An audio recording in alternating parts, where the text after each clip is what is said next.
Welcome everybody to the first edition of Combat Coverage Radio. My name is Justin Kish, and today we have a very special guest with us. We have UFC Bantamweight fighter Joey, the KO King Gomez. Joey, what's going on, man? How you doing? I'm good, man. How are you? Oh, just another good day, man. Just enjoying the day. Very hot out here in Arizona. I know are you out in New Hampshire? That's where you fight with Team Triumph, right? I'm not. I'm actually back in Southern California with Team Quest, with Dan Henderson and all those cats. Well, how's the weather out there? It's 75 and sunny, bro. Perfect. 115 out here in Arizona. So Joey, we want to ask you here on Combat Coverage, for the fans who are not too familiar with you, can you please tell us a little bit about yourself? Well, something that a lot of my fans don't know is that I actually lived in Arizona for a little while. I went to my junior year of wrestling in high school. I went to state out in Arizona. I went 1 and 2, but that was the highest achievement of my wrestling career as far as amateur wrestling goes. And I started fighting in 2006 in Iraq, of all places. I was walking by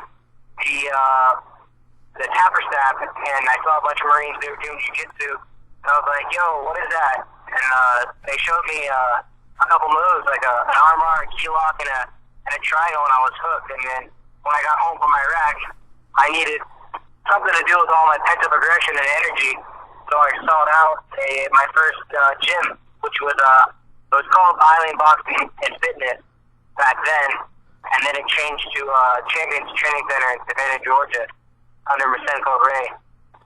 And then, I fought amateur for a real long time. I think I was amateur for 7 years. Racked up 19 and 3.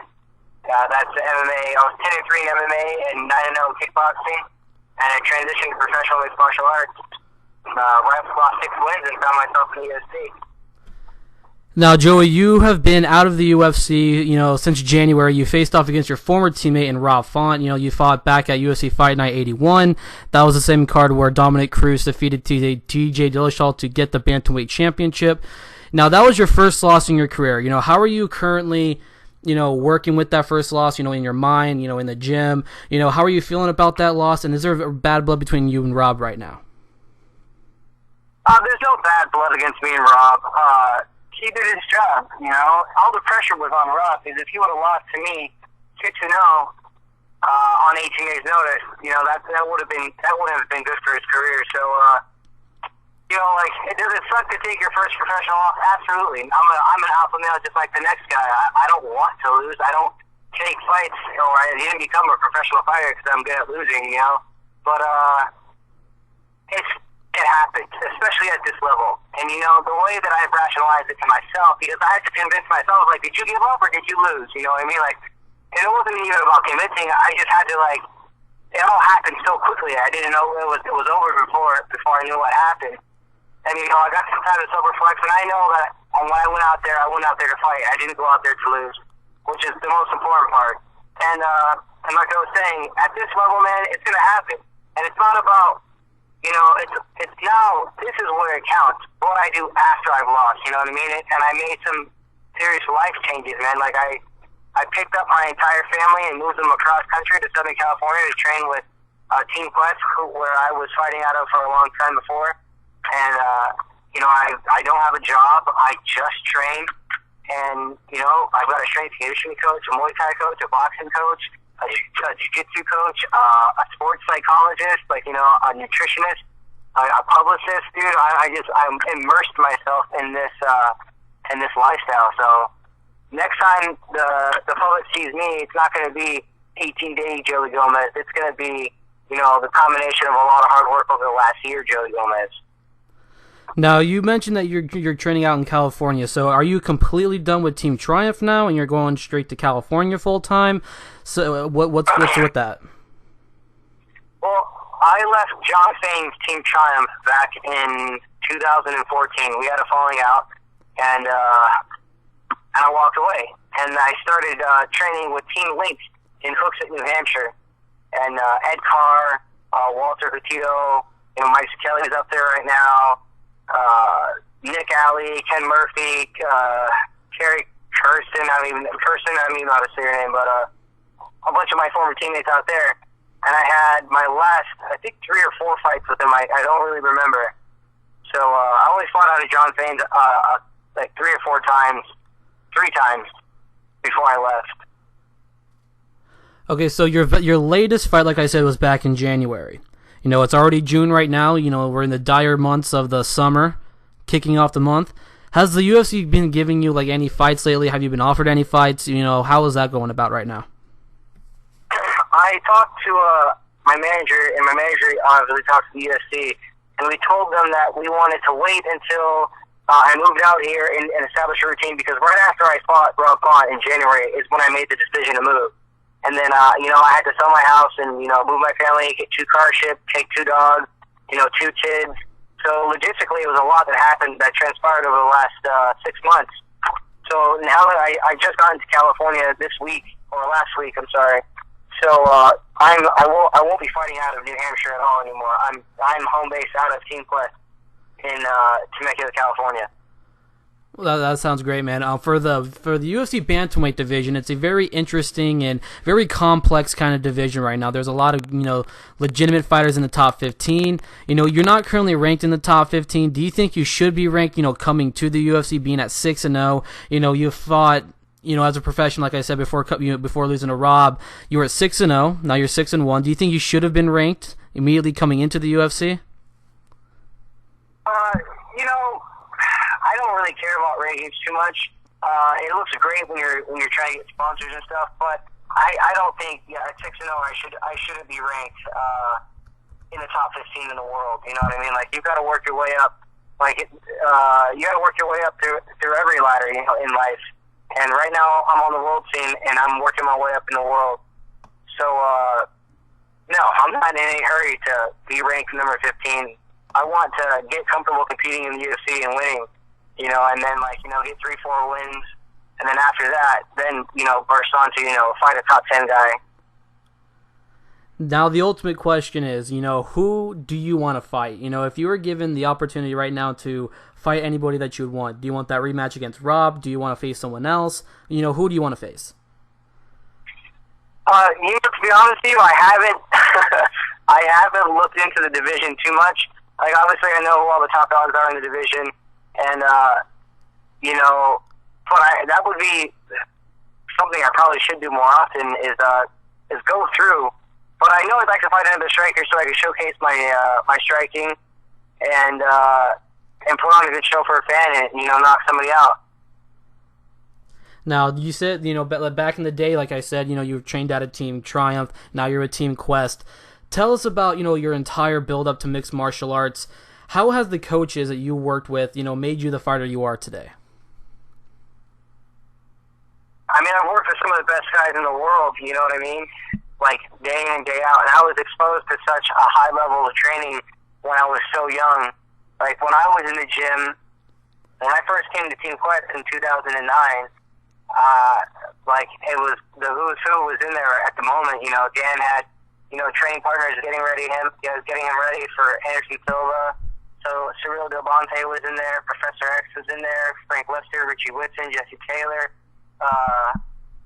Terry Sokaju, Tarek Saffordine, you know, Dave Herman. Like, it was just so many good guys.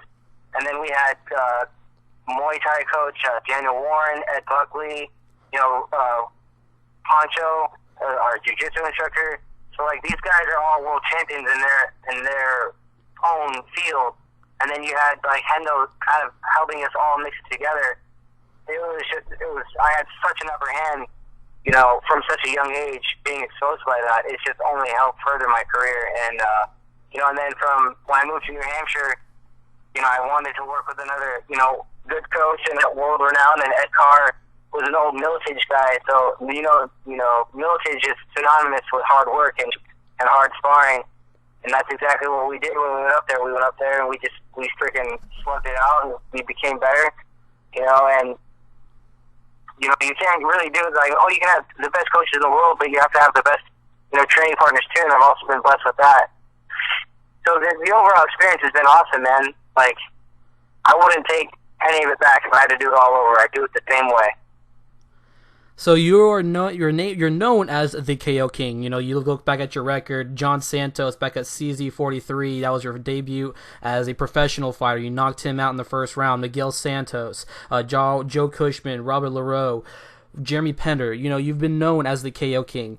Digging into deeper, you know, into your career, you're also known as War Machine. How did you get that nickname? So I got War Machine from a guy. It was Sergeant Ronnie Decker.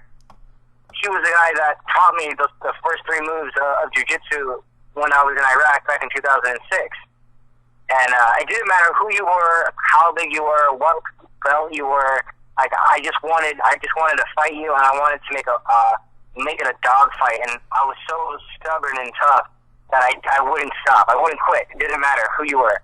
And so Decker pulled me over when he's like, look at you going after with those big guys. Like, you're a little war machine.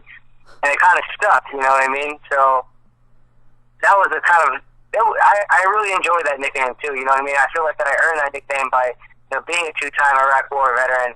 That was something that was special to me, you know what I mean? I got it tattooed on my wrist. And then, you know, that whole thing went down with John Copenhaver, and the UFC was like, yo, you need to change your nickname. And I was like, all right. So I didn't have a nickname for a while, and I kept knocking everybody out. And my buddy Ross Levine, I came in the gym after my latest win. It was when I fought Ken Moy. Or was it before? It was before I fought Ken Moy. He was like, damn, KO King, you just keep killing everybody. And it stuck, man. Everybody just started calling me KO King. Yeah, I would agree with that. You know, everybody go on Sherdog right now and check out the record. You know, the record stands for itself. 6-0, 6 knockouts, fantastic resume right there. So, you know, going off the names I just said, like John Santos, Joe Cushman, Robbie Leroux, Jeremy Pender, Ken Moy. You know, we're talking about your days at East Coast Fighting Championship. Which fighter out of your entire resume of fights that you've done, which fighter really took you to your limits?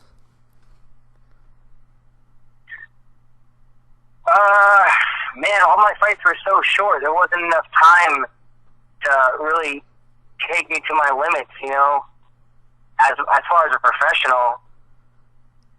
But, I mean, obviously Rob Font was probably the best guy that I fought to date. And when we were in there, I was first of all, I was so taken back by how hard those gloves are.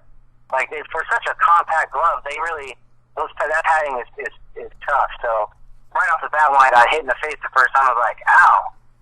And it was just different, man. You know, I don't know if it was Rob or if it was the entire situation, but I mean, there's 15,000 streaming people there.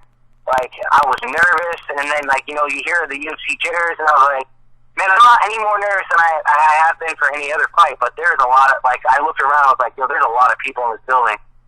And, but Rob definitely made me reach down and pull it out of me, you know what I mean? Because he had me rocked against that fence when I took that takedown, and then we got right back up, and he rocked me again. I was on Clear Street for sure, man. I didn't know where I was. And then I didn't even remember getting my mouthpiece knocked out. But I watched the tape again. I was like, well, good thing I went and picked it up. And but I would say Rob. You know, I mean, he was the first person in my professional career at the highest level in the world to take me out of the first round. You know what I mean? Yeah. So that's got to be something. You know, a lot of people have been asking me and wanted me to ask you this question. You know, you made it to the big time. You worked your way up from the bottom to the top. You're in the UFC right now. You're about to walk out for your fight against Rob Font. Yes, it's on, you know, the Fight Pass prelims. You know, they're starting to really push the Fight Pass prelims. When you're walking out to that cage, what is going through your mind? Did you have any, you know, big time jitters? Were you nervous about anything, or were you just going out there and, you know, looking at this as, you know, any other fight? I mean, that's a tough one, man, because again, you know, doing anything on 18 days notice it's not easy. You know what I mean? That's like 2.5 weeks, man. You know, and to get ready to fight one of the best guys in the world that in itself takes balls. You know what I mean? Yes, sir. But when the UFC calls, the UFC calls. You don't say no to the UFC, obviously. So I wasn't nervous. I was excited, and I was anxious. I just wanted to hurry up and get in there. You know what I mean? There's a difference of like nerves. Nerves are in the back when you're sitting in the back and you're like, fuck, man. Like, I don't want to go out there and look like a bitch. Like, I don't care if I win or lose. I just want to go out there and put on a good performance and, and leave it all out there. What happens, happens. And then you get there and you make that walk, you know what I mean, in your music. My music was so loud at the TD Garden, it shocked me, like, it startled me. And I remember that song coming on and it was loud and I couldn't hear anything with the music, so it was kind of relaxing. And then you just walk up to that footprints, man, and you reach down and you say peace out to your corner and you hop in there. And he's like, I always get on one knee, and ask God to make me fast and accurate. And then I step across that threshold and it's just business. I mean, your brain kind of switches off. So, but I do remember, like, the Boston crowd being up behind Font and him being able to stick your tongue and all. And I do remember how loud it was at points. And it was a cool experience, man. It was just a great experience. The UFC does have, a couple events scheduled coming into the end of the year. There's a lot of good, fight cards currently in the process of being made. Are there any fight cards that really stand out to you? I know there's not a lot of, California-based shows coming up in the coming months, going into the end of the year.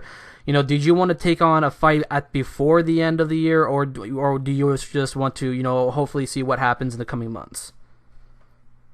Well, I mean, it's ultimately up to those guys what they want me to do. But if I would like to fight somewhere between September, October, November area,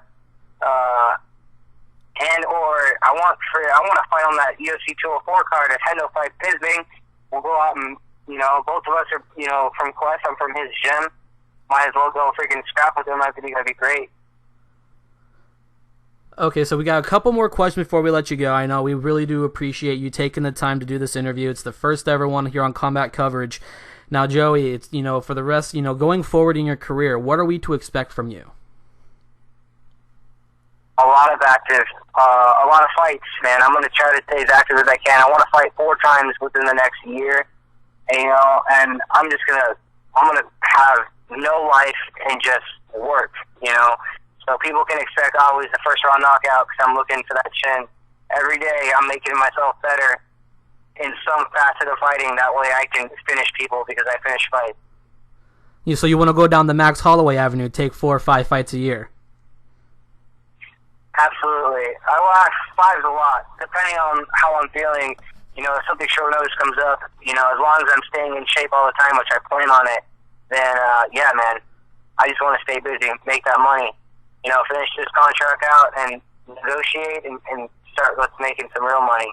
There you go, man. All that money will build up to a great future for everything going for you in the future. Now, our last question for you, Joey, is before we let you go, what advice can you give to high school students, college athletes, wanting to become professional MMA fighters? There's no secret to it, man. You just got to work hard, you know what I mean? And I think, if you believe something enough, it'll happen, Like, I'm living proof of it. Everything that I've earned with my hands, quite literally. And I had plenty of people tell me that I wouldn't be able to do it, or to let it go, to give it up. That what are the odds? And and now I get to laugh in their face and be like, look at me now. You know what I mean? But I would obviously just stay in sports and always warm up and stretch before practice. Like, I've pulled so many muscles by being stubborn and not doing that. But like my son, when he's old enough, he's gonna wrestle, and then when he's like 9, he's gonna do Muay Thai, and then probably when he's like 11 or 12, he'll start jiu-jitsu. And if you're gonna, you just have to be so good at everything these days. It's not like you can just come into the UFC as just a wrestler. Like, you have to be able to strike, you have to be able to wrestle, you have to defend submissions and use submissions as well. So just a jack of all trades, but a master of none. All right, Joey, thank you so much for coming on to the show with us today. You are the first ever interview. This is episode 1 of many to come. I'm very honored to have you be the inaugural interview, the first interview. Thank you so much for your time. I know you're on social media. Feel free to plug your social media, my friend. Yeah, you can reach me on Twitter at GomezTheFirst35, on Instagram at GomezTheFirst, and on Facebook as Joey Gomez. All right, Joey, thank you so much for your time, man. You get home safe. God bless. Awesome, man. Thank you so much for having me. Appreciate it. Thank you.